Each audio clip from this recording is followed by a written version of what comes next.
Muy buenos días, amigos todos, individuos de número, miembros correspondientes, nacionales e internacionales, invitados de cortesía, invitados especiales, público en general que nos sigue a través de nuestro canal ANM Interactivo Venezuela para ser partícipes o copartícipes de esta sesión extraordinaria del día de hoy. Iniciamos con la presentación de las ponencias. La primera, tejiendo la red de la ciencia para la salud en pro de un mundo apropiado para los niños, presentada por la doctora Alicia Ponte Sucre y a su vez presentada ella por el doctor Guillermo Colmenares Arreaza, individuo de número sillón séptimo. Doctor Guillermo Colmenares Arreaza tiene la palabra para la presentación de la ponencia.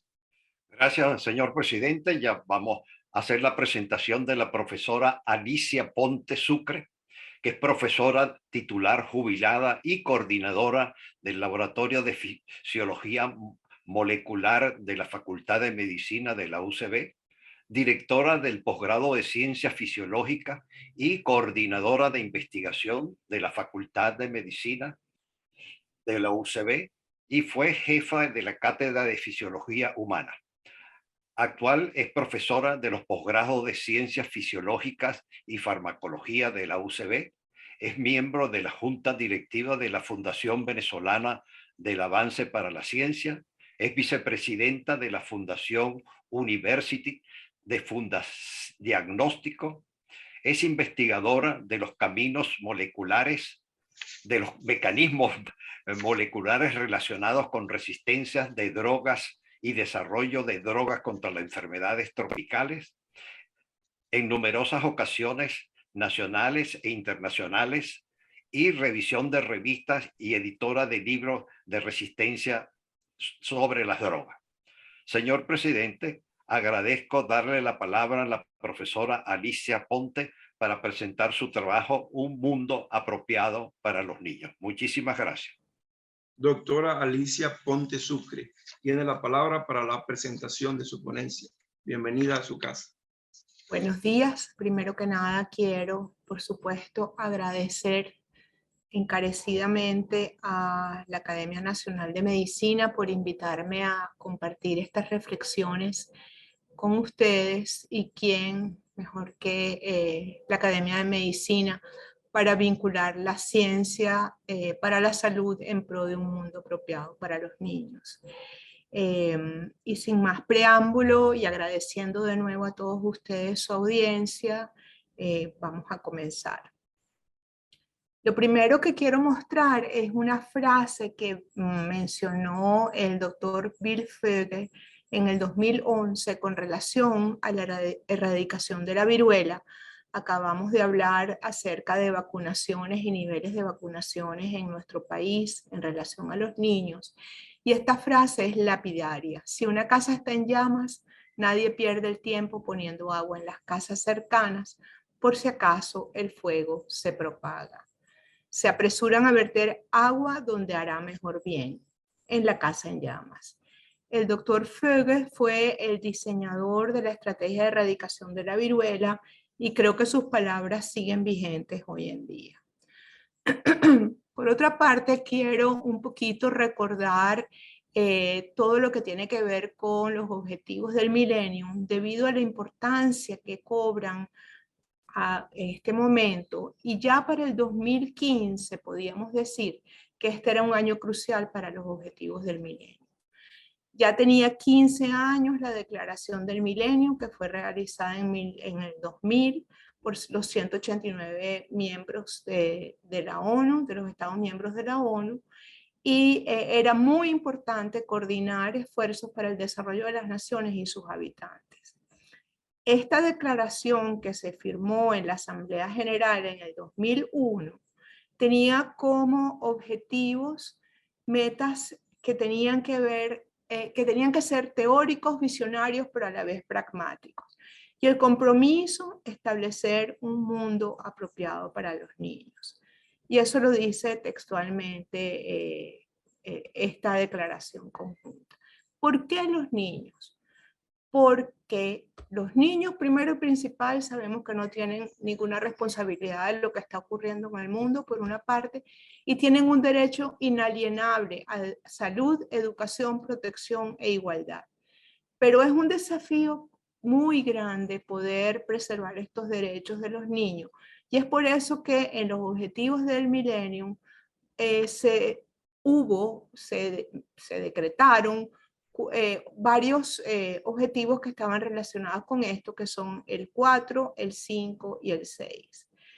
Y esto tiene que ver principalmente, o en muchos casos, con el hecho de que los niños son los principales dolientes de enfermedades, especialmente las desatendidas, de las cuales vamos a hablar un poquito, y que habitan en los países con menor desarrollo socioeconómico.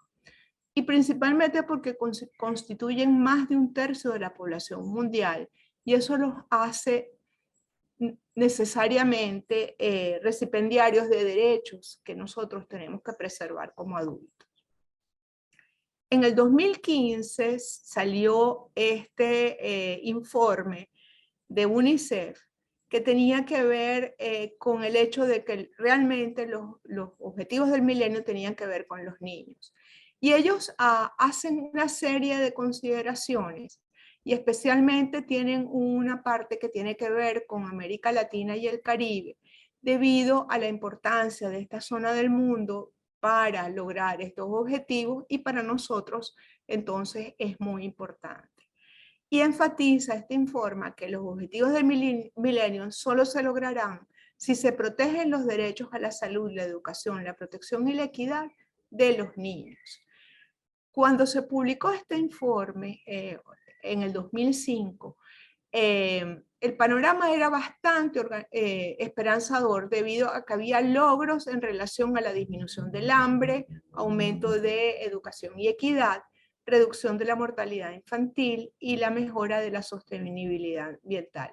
Y había retos muy importantes también plasmados allí, debido a la inequidad por etnias, la correlación entre la mortalidad infantil y los bajos niveles de sueldo, y principalmente la exclusión de la población rural de estos objetivos. Pero además hablaba de enfermedades con las cuales nosotros estamos lidiando constantemente, como son el HIV-Sida, la malaria y otras enfermedades, principalmente las desatendidas. Y hablaba además de cuán dramática es la situación debido a la cantidad de enfermos y de huérfanos de estas enfermedades. América Latina es la segunda área del mundo, después de África, con mayor prevalencia de HIV-Sida, con una inmensa vulnerabilidad de las mujeres, con escaso acceso a información y educación, y con un alto porcentaje de población enferma que no tiene acceso a medicamentos. Esto hace realmente crítica la situación que nosotros vivimos en nuestra área del mundo.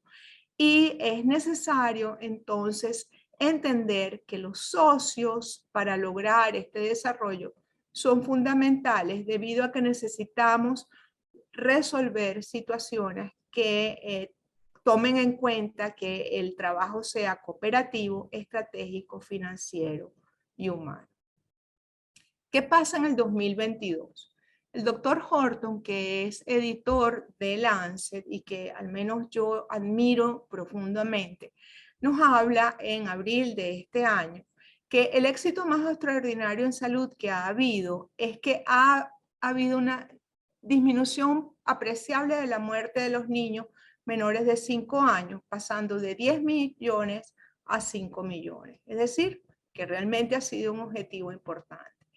Y nos menciona además que esto no fue un accidente, que esto tuvo que ver con un compromiso de muchos trabajadores a nivel sanitario y a nivel de investigación. Y menciona que la ciencia fue fundamental, ya que se creó una iniciativa a partir del 2002, donde muchos científicos que tenían acceso a los mejores datos intentaron, primero que nada, hacer publicaciones transparentes de cuál era la realidad que estábamos viviendo, debido a, y esta es una frase lapidaria, a la lánguida burocracia de salud global y la difícil situación de los niños más vulnerables del mundo. Es decir, que se han salvado muchas vidas, pero sigue habiendo millones de niños que siguen muriendo y las causas en muchos casos son prevenibles. Y quienes sobreviven no logran alcanzar su potencial, y hablaremos un poquito más adelante acerca del concepto de DALI. Y ahora tenemos un reto mayor, porque necesitamos ir desde la preconcepción hasta la adolescencia, hablar de la calidad de servicios. Tenemos determinantes como conflictos, que los tenemos en todas partes.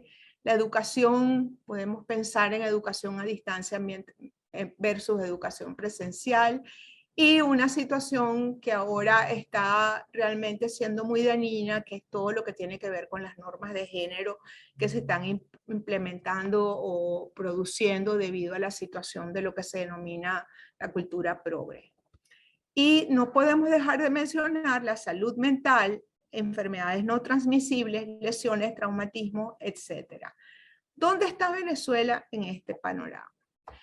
Aquí les estoy superponiendo los censos de 1990 con relación a la mortalidad infantil, y vemos que a pesar de que ha habido en todos los casos una disminución importante, pareciera que hubiera una tendencia a que esto aumentara, y sabemos que eso está ocurriendo realmente en Venezuela. Y peor aún, que cuando estudiamos la esperanza de vida al nacer, vemos que la brecha entre lo que teníamos en el 2015 con relación a lo que se está presentando hoy en día, tenemos que para dentro de unos años va a haber una pérdida real de esperanza de vida al nacer que puede superar o llegar a los 7 años. Una vez más o menos he visto este panorama, quería hablar un poquito de las enfermedades denominadas olvidadas y extremadamente olvidadas, debido a su impacto sobre el potencial humano como carga económica, cómo disminuyen el rendimiento de adultos y jóvenes en edad productiva, cómo entorpecen el crecimiento y el desarrollo de los niños, el sufrimiento humano que causan, que es terrible, empezando por estigmatización social y discriminación, y cómo entonces la investigación en este caso es fundamental desde el punto de vista básico, pero también para el diseño de herramientas para optimizar los sistemas de salud encargados del control de estas dolencias.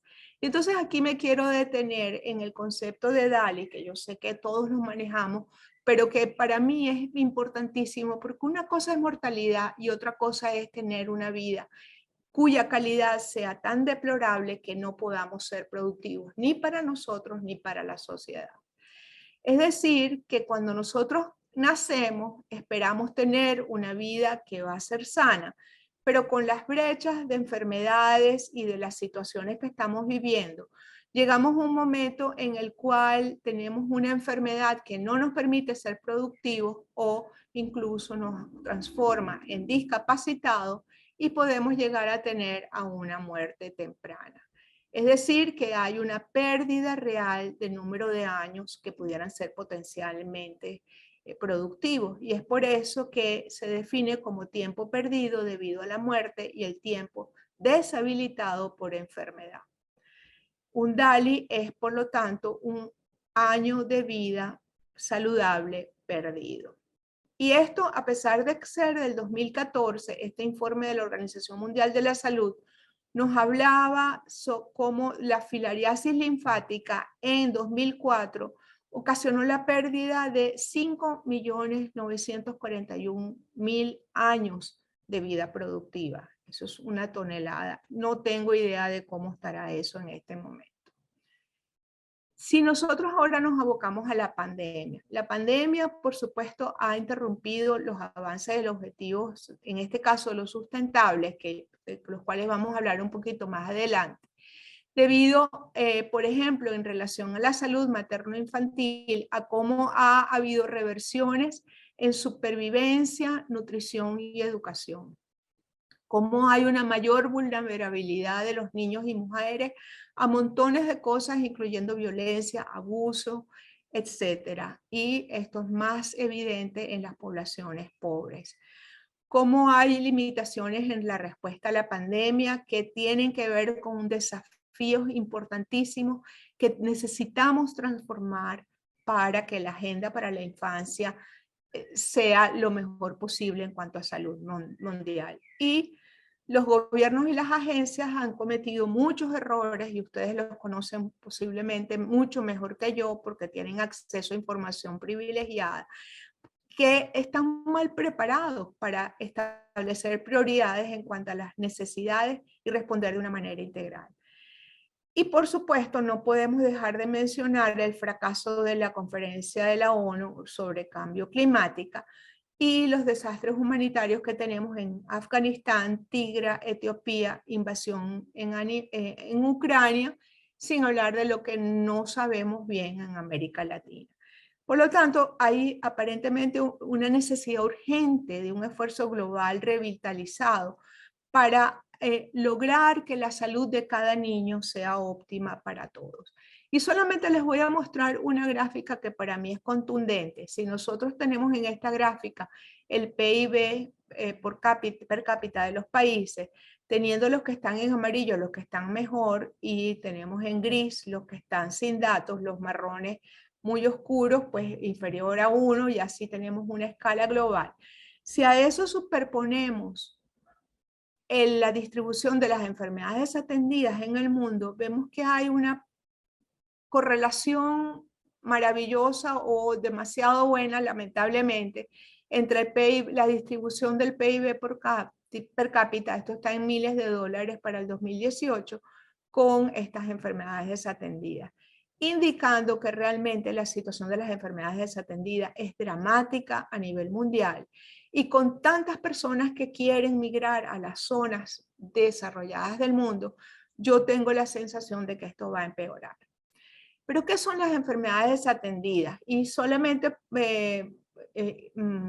concéntrense en las palabras que están en rojo, que son palabras clave, que me gusta colocar porque así mantenemos la atención. Infecciosas, que proliferan en climas tropicales, son parasitarias, transmitidas por insectos, por suciedad, por agua contaminada, por suelo infestado, que tienen ciclos de transmisión que se perpetúan debido a la contaminación ambiental, que se concentran en entornos rurales y de pobreza extrema, que no necesariamente son solamente los países pobres, sino las zonas pobres de los países desarrollados.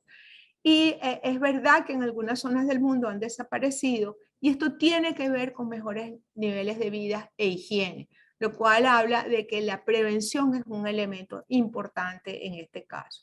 Su evolución es insidiosa, producen trastornos graves después de varios años o daños que se pueden transformar en irreversibles. Pueden matar al paciente en pocas semanas o pueden llegar a una fase avanzada de la enfermedad. Y están relegadas de la discusión a nivel mundial e internacional. Perdón, me fui al otro lado. Pero hay buenas noticias. Esta noticia salió en Mirador Salud del año pasado. Y es que Argentina y Algeria se consideran en este momento libres de malaria. Es decir, que sí se puede intentar. Lo que pasa es que las enfermedades desatendidas hay que tenerlas a tono y control constantemente porque ellas son como un resorte y pueden rebotar. ¿Y cómo ha sido el control de las enfermedades desatendidas? Distribución masiva de fármacos. Los resultados de esta distribución han sido paliativos y perecederos debido a lo que les estoy mencionando, porque el diseño tiene que ser sistemático en cuanto a implementación, monitoreo y evaluación, frecuencia y duración.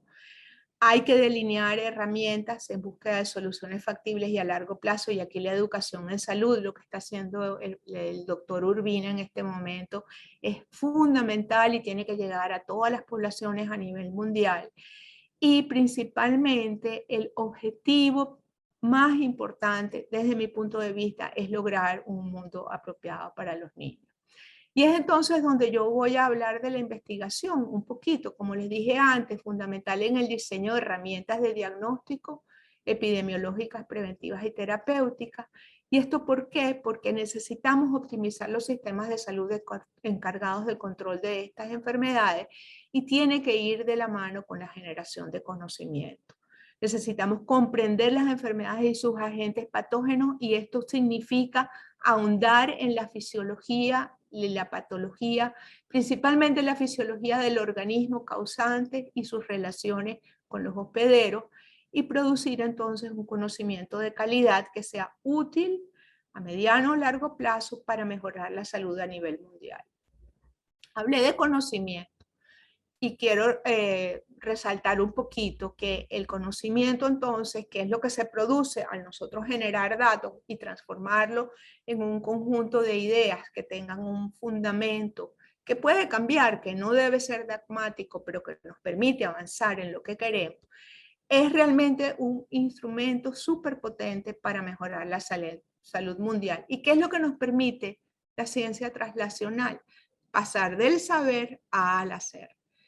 Y tenemos que decirlo, hay muchas brechas entre el conocimiento y la acción hoy en día, y por lo tanto tenemos un desafío importantísimo para construir puentes que nos permitan salvar estos retos. Es decir, que el conocimiento se produce a través de la investigación, se reproduce a través de la educación, se traduce en acciones que mejoran la salud, se evalúa de nuevo a nivel de ciencia y se retroalimenta con la producción de más conocimiento. Pienso yo que entonces tenemos que luchar por tener un enfoque cuantitativo, dinámico y flexible en relación a la investigación de salud y la generación de estos conocimientos, debido a la flexibilidad de los parásitos y los hospedadores. Esta investigación en salud, como les mencioné antes, va para atrás y va para adelante debido a que los brotes retornan. Estamos hablando de un regreso de enfermedades de este tipo, incluso en Venezuela. Necesitamos una imaginación inmensa para poder crear conocimiento y traspasar las barreras del pragmatismo para lograr una ejecución de programas que sea importante. Y necesitamos entonces conversar el mismo idioma, quienes están en el campo de trabajo científico con quienes están a nivel de la salud, para lograr entonces tener un lenguaje común que nos permita entendernos. Y luego es importante que las competencias de liderazgo son fundamentales porque cada quien es experto en su tema. Y los líderes necesitan hablar entonces con los políticos para lograr que haya una generación de políticas públicas importantes. Y por supuesto, el reto para los países en vías de desarrollo son incluso más importantes debido a condiciones que no necesito mencionar.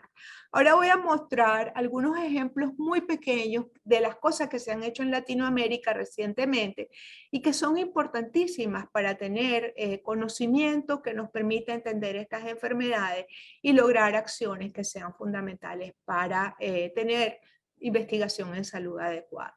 Pero lo primero que quiero es hablar un poquitico de las tecnologías de innovación y comunicación y recordarles que las redes comunicacionales, como sabemos, son muy importantes, y aunque este mapa es del 2014, a mí me gusta mucho porque ilustra muy bien cómo Venezuela está a la saga de todo lo que tiene que ver con las redes comunicacionales para mejorar los servicios desde todo el punto de vista, porque su velocidad de carga y descarga está por debajo de 2 megabytes por segundo, cuando tenemos países como este que está aquí, que es Uruguay, que tiene más de 5 megabytes por segundo en servicios públicos. Entonces, esto nos rezaga muchísimo, y sin embargo, nosotros tenemos que seguir enfrente de este reto luchando por lograr lo que queremos.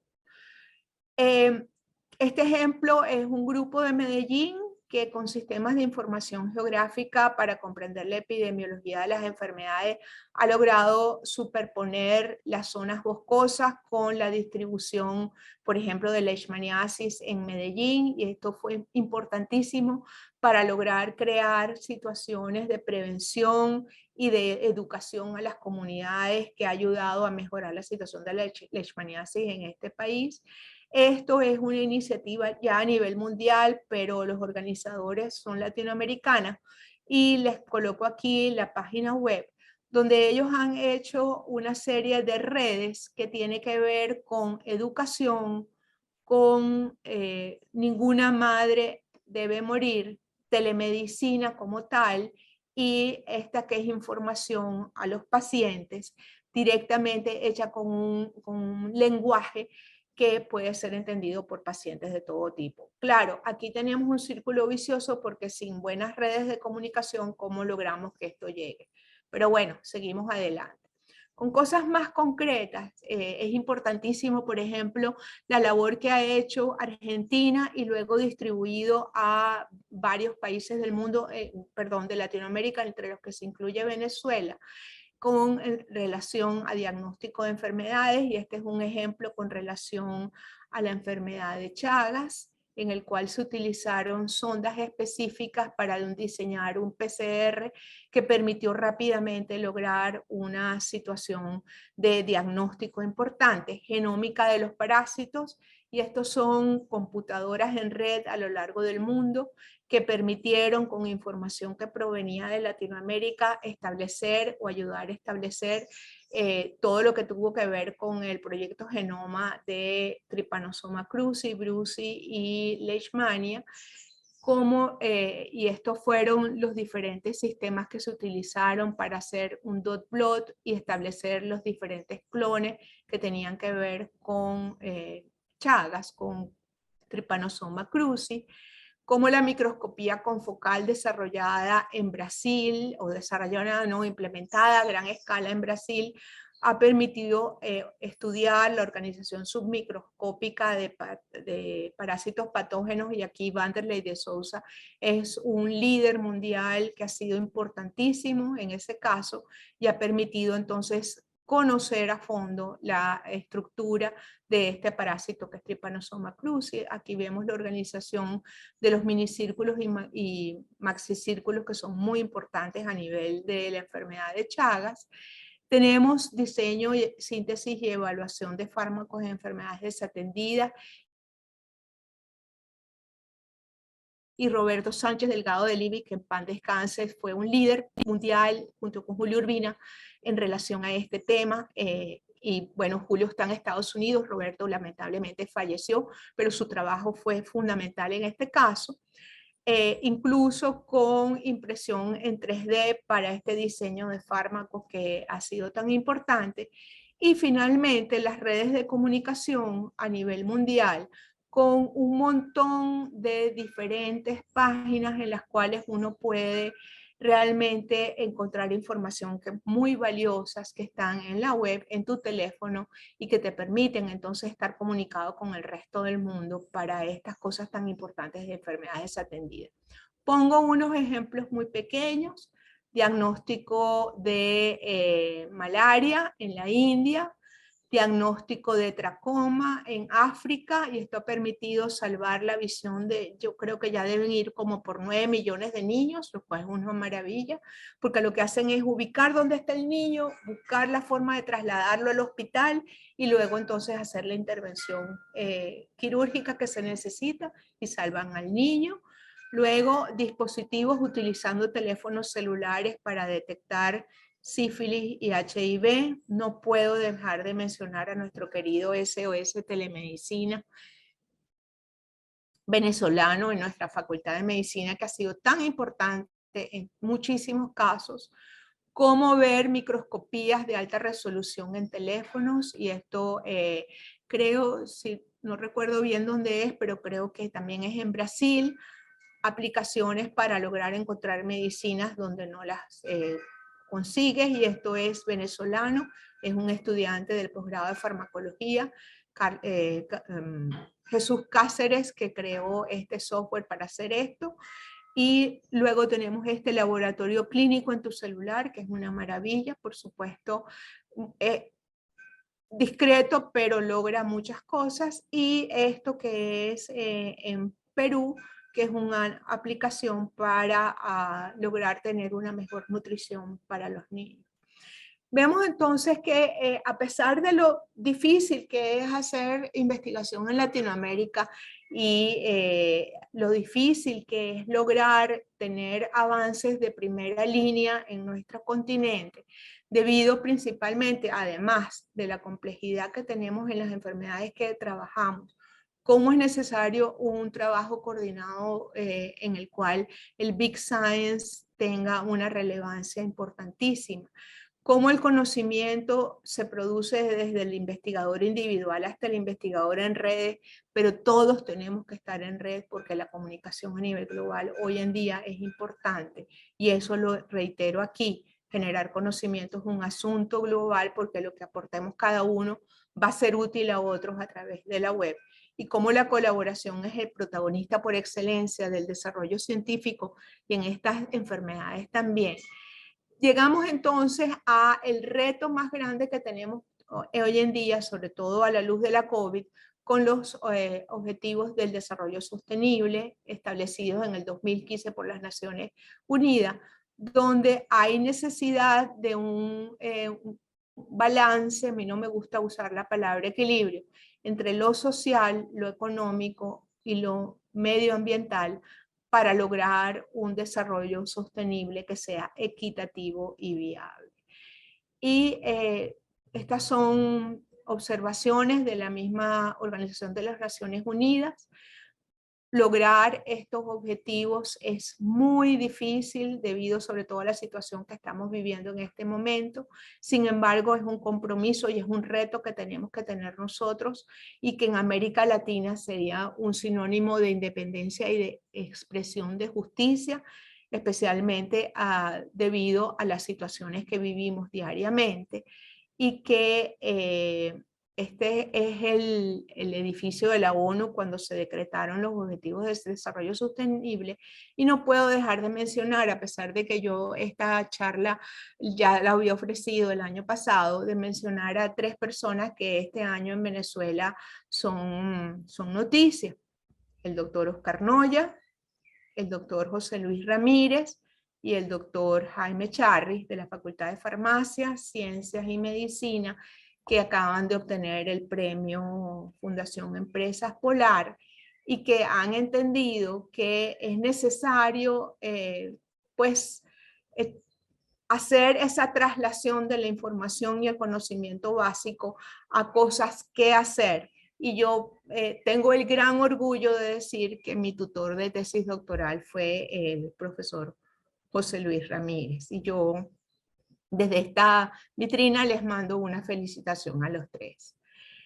Es decir, que desde la academia tenemos una responsabilidad enorme, porque pareciera que el destino de la salud está en nuestras manos y nuestra forma de hacer ciencia y traducirla en información que pueda llegar tanto a los equipos de salud como a los ejecutores de las políticas públicas.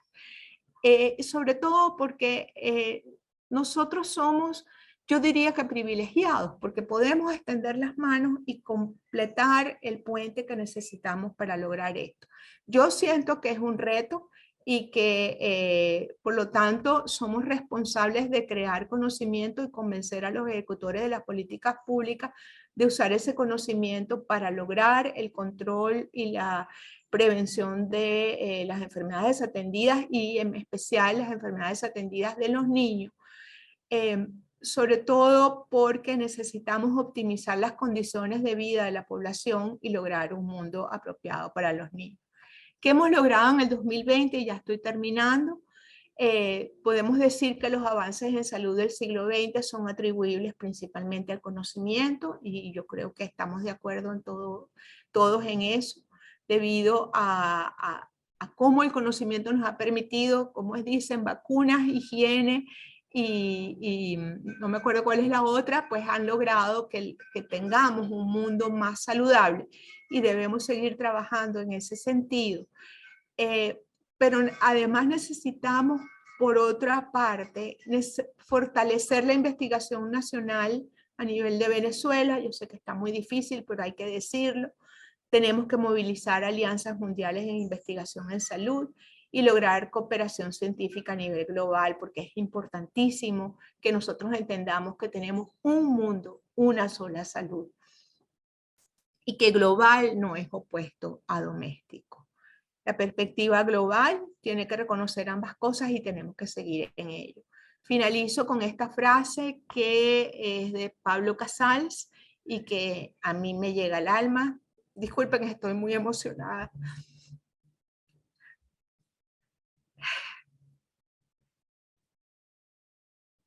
Nosotros somos humanos. Nuestra profesión es ser hombres, pero como adultos tenemos una gran responsabilidad. Perdonen, estoy demasiado emocionada. Consolidar un mundo apropiado para los niños. ¿Quiénes son los que van a ejercer su profesión cuando crezcan? Muchas gracias. Disculpen. Muchas gracias, doctora Alicia Ponte, desde la emotividad de sus palabras, desde la calidad de su ponencia. Agradecemos su presencia esta mañana. Quería, bueno, de todas maneras, para cerrar la conferencia, la doctora, felicitarle nuevamente. Hemos visto la profundidad de su ponencia, la visión humana, además, describir cuáles son los aspectos desde lo técnico, desde los procedimientos, lo que se necesita, y además esa tristeza que mostró al final, porque es una expresión de impotencia, tal vez, de no poder hacer algo en un momento determinado. Lo debe compensar porque tiene a su lado a un hombre de alto peso, de alto calibre, que nos honra en la academia, siendo el día de hoy primer investigador en Venezuela, de acuerdo al H-Index. Por lo tanto, eso es un motivo también para estar orgullosa y contenta y que le dé mucha fuerza para seguir adelante. Muchas gracias por su ponencia. La conferencia que viene a continuación se titula de la forma siguiente y luego le voy a hacer la presentación al doctor Uníades Urbina Medina. Estado de la salud materno-infantil, ¿cómo estamos en Venezuela? Presentada por el doctor Uníades Urbina Medina, médico cirujano egresado de la Universidad del Zulia, especialista en puericultura y pediatría y especialista en medicina crítica pediátrica del Hospital de Niños J.M. de los Ríos y de la Universidad Central de Venezuela. Especialista en quemados críticos de la Universidad Médica de Tokio, entrenamiento en medicina de urgencias en la Universidad de Tel Aviv, entrenamiento en atención del niño en desastres de la Universidad de Cleveland, doctor en ciencias médicas, titulado de la Universidad del Zulia, director de posgrado de medicina crítica pediátrica, Hospital J.M. de los Ríos de la Universidad Central, profesor de pediatría de diferentes sedes académicas de la misma universidad. Es secretario académico de nuestra Academia Nacional de Medicina, autor de numerosos trabajos publicados en revistas nacionales e internacionales indexadas, así como autor de capítulos de libros médicos nacionales e internacionales. Atención, vamos a la presentación de su trabajo, que se corresponde con el título Estado de la Salud Materno-Infantil, ¿cómo estamos en Venezuela? Adelante. Muy buenos días, ofrezco mis disculpas por no poder estar de manera directa con ustedes, pero en estos momentos estoy en un evento en Salud Chacao representando a la Academia Nacional de Medicina. A propósito del mes de salud materno-infantil, vamos a ver algunos datos que debemos conocer todos, y la pregunta es ¿cómo estamos en Venezuela en estos rubros? Todos sabemos que la Organización Mundial de la Salud expresó hace meses o hace años ya que Venezuela junto con Haití estábamos en una emergencia humanitaria compleja, y evidentemente esto se ha manifestado por la prácticamente paralización de la mayor parte de los servicios de atención médica en los centros de salud en Venezuela, y por supuesto esto ha hecho la reaparición rápida y propagación de epidemias que habían sido erradicadas décadas atrás, como por ejemplo el sarampión y la difteria, que después de 25 años y 9 años respectivamente en relación al sarampión, volvieron a aparecer en nuestro país. La salud materno-infantil son unos indicadores que reflejan, por supuesto, y dan el reflejo de la salud y situación de salubridad de un país, y por supuesto representan la sumatoria de factores económicos, educacionales, nutricionales y de acceso a las redes de protección social. Cuando hablamos de mortalidad materna, todos sabemos que es la muerte de una mujer durante su embarazo, parto o dentro de los primeros 42 días de la terminación del mismo, por cualquier causa relacionada o agravada por el embarazo, parto puerperio, pero no por causas accidentales. Cuando vemos la epidemiología de las muertes maternas, es la más alta entre las mujeres que viven en zonas rurales y en las comunidades más pobres, y sobre todo en los países que siempre nos llaman en vías de desarrollo, que yo lo llamo un desarrollo suspendido o paro del desarrollo. Cuando comparamos a las mujeres con las de mayor edad, con las adolescentes, por supuesto, este grupo etario es más susceptible, más vulnerable y enfrentan mayores complicaciones como la muerte resultado de un embarazo. El Banco Mundial y la Organización Mundial de la Salud refiere que cada día mueren 803 mujeres por causas relacionadas con el parto. 99% de estas muertes ocurren en un país en desarrollo, como sucede con los accidentes de tráfico, con las quemaduras, con el asma. No por ser pobre usted se va a morir más, sino que por vivir en un país pobre tiene menos educación, menos calidad de salud pública. El acceso a la salud pública no es universal ni gratuita en la mayoría de los casos, y por supuesto todo eso influye en estas cifras tan elevadas que ocurren en nuestros países. En 2015, la razón de mortalidad materna se estimó de 239 por 100.000 nacidos vivos en los países en vías de desarrollo, mientras que en los países desarrollados fue apenas de 12 por 100 nacidos vivos. En Latinoamérica o en las Américas vamos con una media de 52 muertes maternas por 100.000 nacidos vivos, con un rango que va entre 7 por 100.000, como es el caso de Canadá, y 359 por 100.000, como es el caso de Haití, una cifra realmente vergonzosa y extremadamente alta. En Latinoamérica tenemos casos muy notables de bajas de mortalidad materna, como Uruguay, que tiene 7 muertes maternas por 100.000 nacidos vivos registrados, Chile tiene 22 y Costa Rica tiene 25 muertes maternas por 100.000 nacidos vivos. El Fondo de las Naciones Unidas entre 2017 y 2019 habla de 13 de los países que conformamos la región, donde están, por supuesto, Venezuela, Bahamas, Bolivia, Guatemala, Guyana, como ven ahí, Panamá, Paraguay, Nicaragua, Honduras, República Dominicana y Surinam, donde tenemos una razón de mortalidad materna más alta que el promedio, que va entre 89 y 359 por 100.000 nacidos vivos. Recordando cuál es la clasificación de la mortalidad materna, vemos que baja es menor de 20, media entre 20 y 49, alta 50 a 149 muertes por 100.000 nacidos vivos y muy alta 150 o más.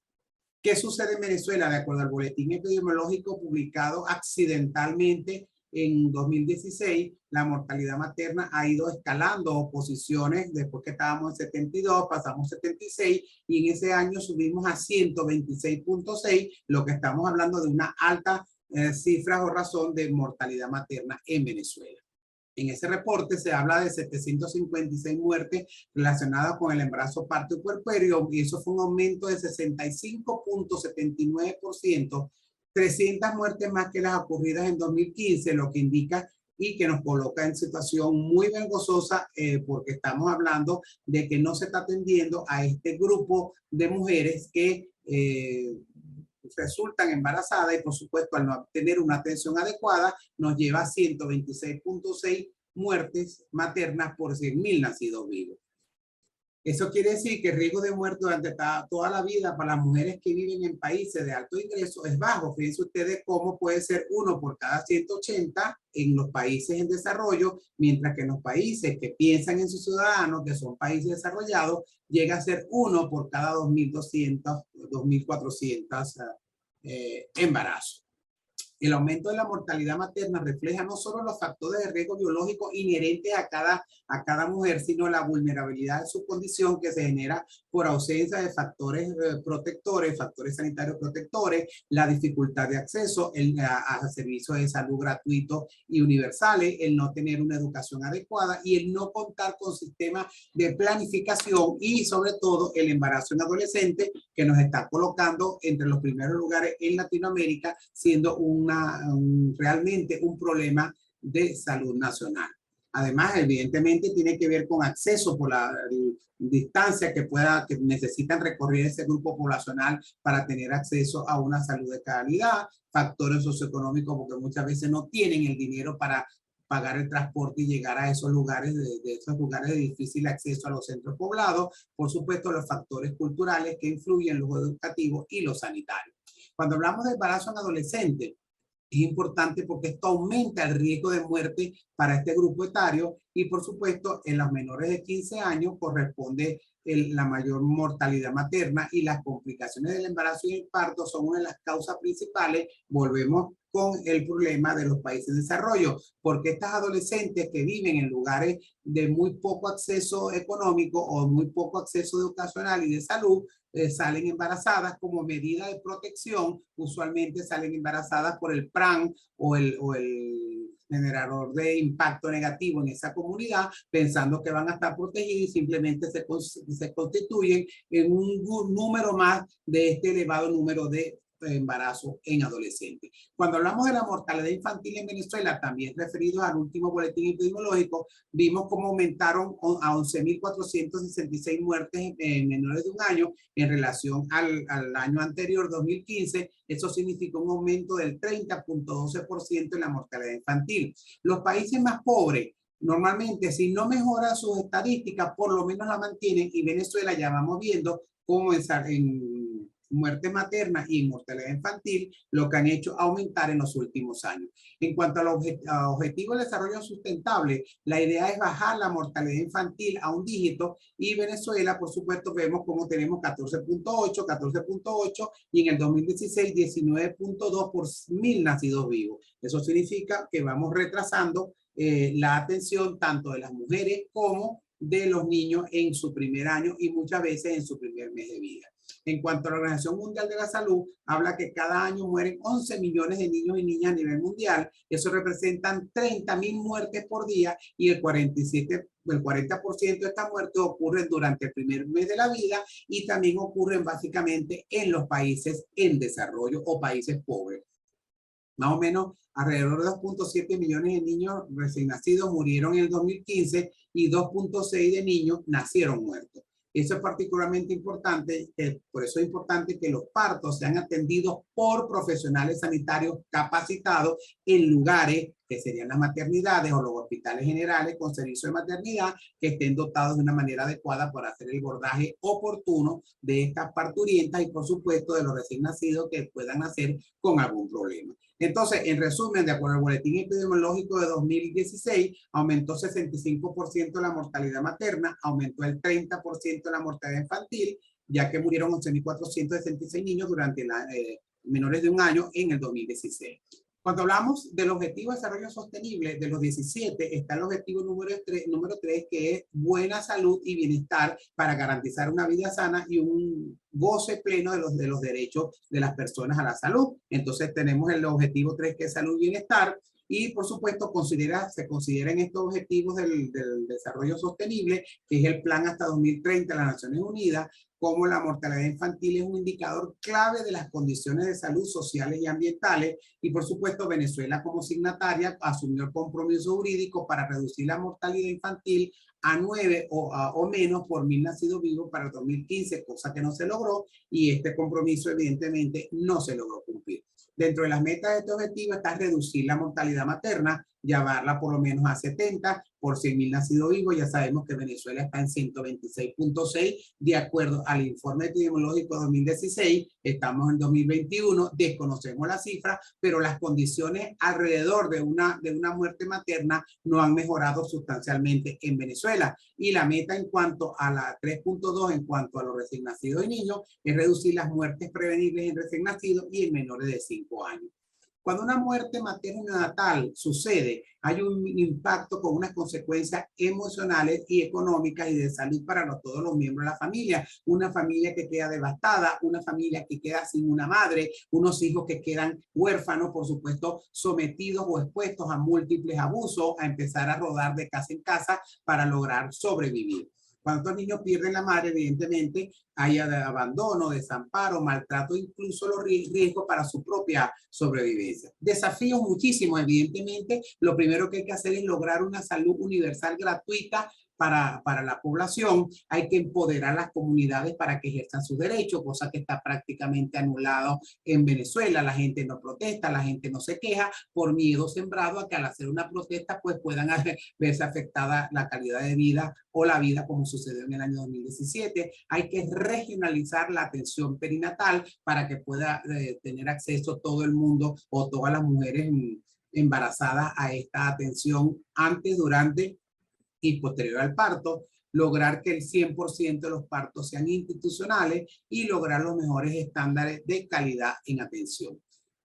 Todas las mujeres necesitan un acceso a la atención prenatal durante la gestación, cosa que está fallando muchísimo en Venezuela, y por supuesto lograr una atención especializada durante el parto. Hay que hacerle seguimiento y apoyo durante las primeras semanas tras el parto. Recordar que hasta los 42 días se habla de muerte materna inherente a parto o al puerperio. Y es fundamental que se eviten los embarazos no deseados o a edad demasiado temprana, verbigracia al grupo adolescente, donde ya estamos llegando tarde, como lo vimos en el foro que hizo la doctora Sileo. Es importante hablar de educación sexual desde las primeras edades de la vida y no hablar de cómo criar un niño, cómo dar lactancia materna, cuando lo ideal es que los adolescentes aprendan a ejercer su sexualidad de manera responsable y por supuesto tener acceso a los sistemas de contracepción. Todas las madres deberían tener acceso a centros de atención básica y salud y por supuesto disponer de maternidades locales con parteras capacitadas, con médicos especialistas y los suministros de insumos necesarios para atender el parto y cualquier complicación inherente al mismo. La planificación familiar, todos sabemos que es importantísima porque ayuda a reducir un 30% de la muerte materna y en un 10% de la muerte recién nacido. Y evidentemente al asegurar un intervalo adecuado entre embarazo y embarazo, pues va a ser más saludable para la mujer como para el producto de ese embarazo. Desafíos importantes en el periodo natal, igual que para la parte materna, sabiendo que cuáles son las causas prevenibles de mortalidad neonatal. Hay que atender el capital humano y el pendiente del proyecto de vida y de la nutrición y atención en los primeros 1000 días de vida. Y por supuesto, esto va de la mano en cuanto a disminuir las desigualdades, que también es uno de los desarrollos de los objetivos sustentables de las Naciones Unidas. Recordar que es imprescindible que se eviten los embarazos no deseados, sobre todo en edades muy tempranas, y todas las personas, las mujeres y las adolescentes, deberían tener o deben tener un acceso a los servicios de contracepción para que se realicen en los casos que está permitido los abortos seguros y evidentemente una atención de calidad tras el aborto en aquellos lugares donde se ha permitido y donde no se ha permitido, como Venezuela, que se siguen haciendo los abortos de manera clandestina o de manera ilegal, pues dar la mano y atender a estas mujeres que recurren a este tipo de interrupción del embarazo. ¿Cuáles son los programas materno-infantil que existen en Venezuela? La Misión de Niño Jesús, a principio ya sabemos que está quebrada. El Plan Nacional Amplio de Inmunizaciones, el cual está siendo muy eficiente, como vamos a ver más adelante, con las coberturas vacunales muy bajas. El Programa Nacional de Promoción de Lactancia Materna, que básicamente es punitivo y realmente no estimula que la mujer mantenga la lactancia materna. Además, si la ley la protege, cuando vemos en las universidades y en los trabajos, no permiten que la mujer ejerza su derecho a la lactancia porque eso pone en riesgo su capacidad de mantenerse en el trabajo. Y está también el Plan Nacional de Parto Humanizado, que en teoría es muy bueno porque la idea es reducir la violencia obstétrica a través del abordaje integral y humanizado del proceso de alumbramiento, y la meta inicial era a formar 10.000 acompañantes o promotoras para atender las 500.000 mujeres gestantes en Venezuela, pero este programa, si bien en teoría es muy bueno, en la práctica no es el más adecuado porque las personas que están siendo formadas en estos programas, que ahora se llaman DULA, por lo menos en la parte pública, no tienen una formación adecuada ni tienen cómo solucionar un problema cuando se hacen los partos en la casa y el traslado a un hospital en el momento que se presente el problema es por supuesto, riesgoso en el sentido de que no todas las maternidades están funcionando de manera adecuada y eso pone mucho más en peligro a una mujer. En cuanto a la situación de la mujer en Latinoamérica, vemos cómo las probabilidades de morir por complicaciones del embarazo en Latinoamérica son 27 veces mayores que aquellas nacidas en los Estados Unidos o algún país de primer mundo. Y la terrible paradoja es que la mayoría de estas causas son tratables y hasta prevenibles. Lo que pasa es que no tenemos un sistema de salud adecuado que trate de manera oportuna estas complicaciones.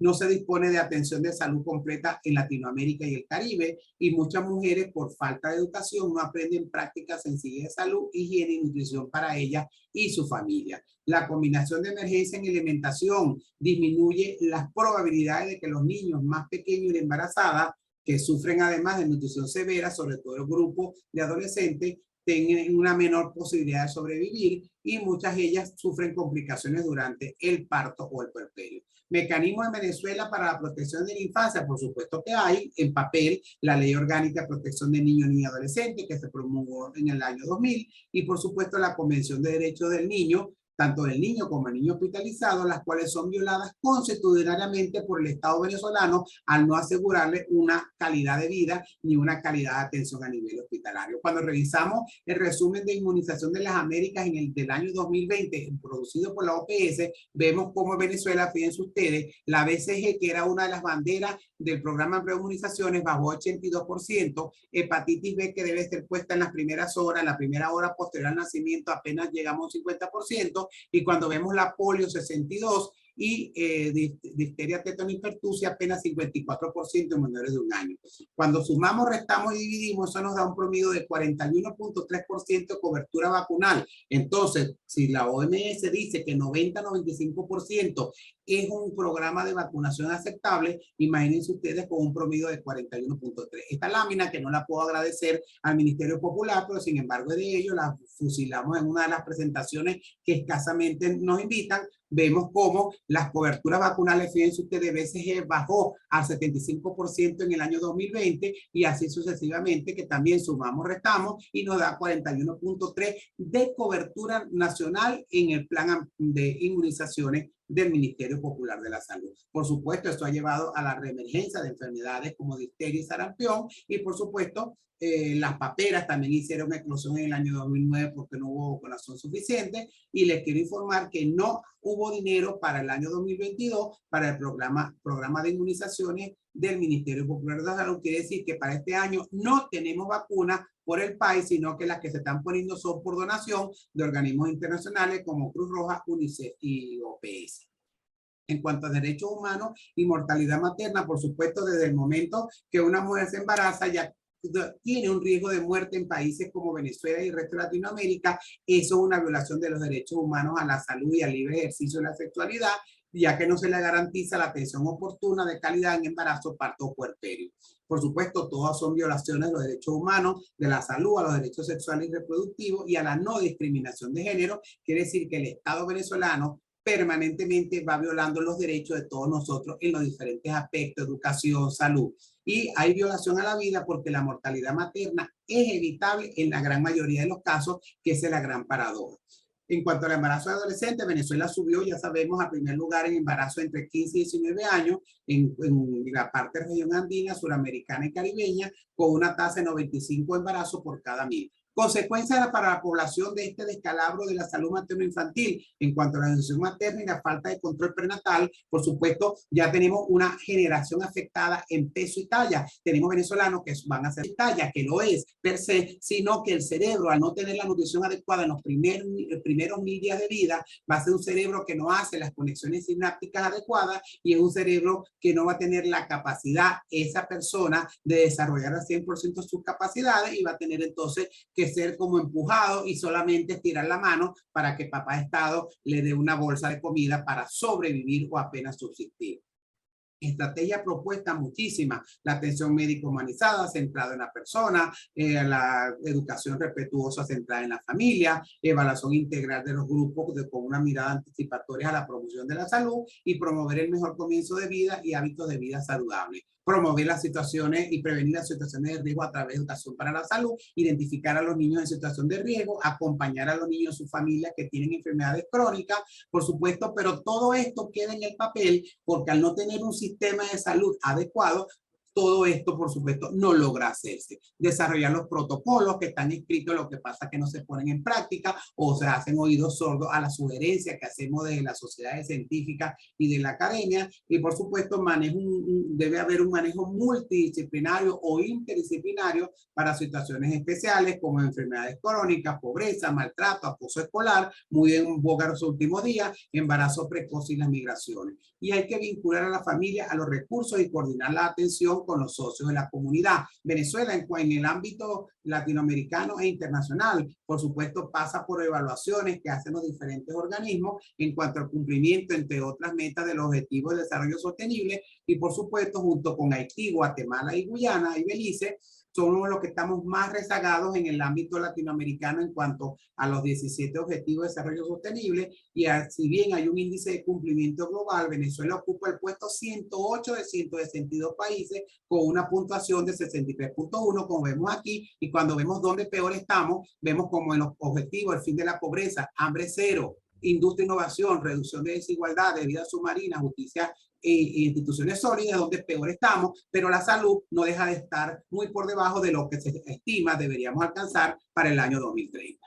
¿Cuáles son los logros de salud que puede vanagloriarse este Ejecutivo Nacional? La atención médica, evidentemente, todos lo sabemos, lo hemos vivido y sufrido, se ha deteriorado progresivamente. La reducción del gasto anual, la inversión en salud apenas en el 2015, de acuerdo a la OPS, ya va por 1.5 del Producto Interno Bruto, cuando la OMS habla que un país, para tener un adecuado sistema de salud, debería invertir el 6% del Producto Interno Bruto, y ya sabemos cómo están los insumos, de acuerdo a la encuesta nacional de hospitales que llevamos con el doctor Julio Castro. Sabemos que el 70% de las emergencias están desasistidas desde el punto de vista de insumos básicos.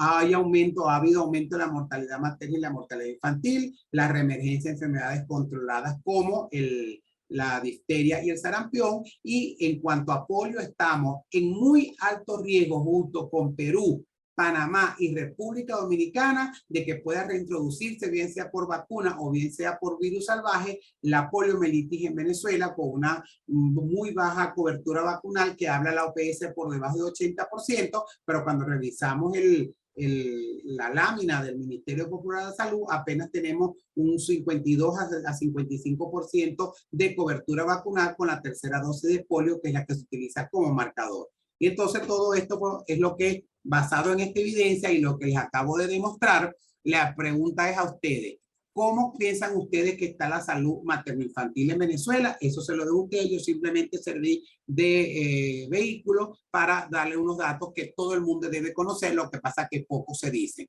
Y como hashtag Conclu Salud Materno-Infantil, tenemos un repunte de la mortalidad materna, neonatal e infantil. La infancia venezolana está amenazada por incremento de la pobreza, que nos lleva a que por debajo de 5 años, más o menos el 35% de la población de ese grupo etario tiene algún grado de desnutrición. Se han generado aumentos en todas las formas de nutrición. En el caso de la mortalidad de los venezolanos, las cifras de mortalidad han aumentado progresivamente, 65%, de acuerdo al último reporte de salud en Venezuela, y la mortalidad materno-infantil constituye una realidad social marcada por la desigualdad, la exclusión y la discriminación en países que se jactan de tener constituciones de las más novedosas en el mundo. Cada día se siguen perdiendo la vida de mujeres por causas obstétricas, y lo importante de esto, lo más importante es que son causas principalmente prevenibles al tener unas condiciones adecuadas, oportunas, accesibles y de calidad a la salud. Yo les quiero finalizar con este mensaje. Por oscura que sea la noche, por mal que nos traten, a pesar de todo lo que nos amedrentan, en algún momento tenemos que seguir trabajando los que estamos en Venezuela, y en algún momento pues saldrá la luz para todos nosotros y saldremos de este atolladero. Muchísimas gracias por su atención. Les dejo mis redes sociales para cualquier consulta. Probablemente no voy a estar en la sesión de preguntas porque no voy a poder haber terminado el compromiso que tengo en representación de la Academia Nacional de Medicina.